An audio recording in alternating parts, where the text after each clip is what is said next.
Lietus išgelbėjo varžybas, tai džiaugiuosi tuom, kad pavyko kažkaip tai, žodžiu, išpildyti stipresias pusės man važiuojant lietui, tai mano pagrindinis konkurentas neturėjo tiek daug pranašumo galios prasme, tai, žodžiu, lietus man padėjo šitose varžybose laimėti. Aišku, stengiausi kontroliuoti nuo pradžios iki galo, kiek buvo įmanoma, kad neprisidaryti bereikalingų reikalų ir finišuoti saugiai. Paskutiniam rate pavyko pasigerinti kvalifikacinį laiką sekančiam startui, tai labai džiaugiuosi, startuosiu iš pirmos vietos, o dar vienos varžybos, tai visko gali būti.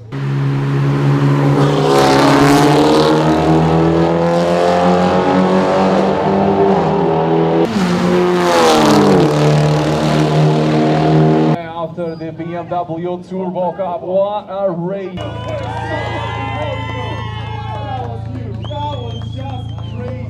Naktinės lenktynės, žodžiu, baigėsi ne visai taip, kaip tikėjosi. Iš esmės, tai ant sausos trasos neįmanoma palaikyti tokio pačio tempo kaip mano kolegos. Tai matysime eigoje, kas čia laimėjo, kas čia pralaimėjo, bet tempas buvo akivaizdžiai greitesnis, tai dariau ką galėjau, bet jau pabaigoje buvo vabank, susilietėm šonais ir nebeliko jau kur dingti, tiesiog praleidau ir viskas. Tai overall yra kaip yra. Very nice race.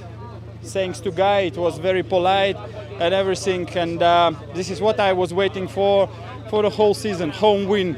So thank you all who was supporting family, team and everything. Thank you very much.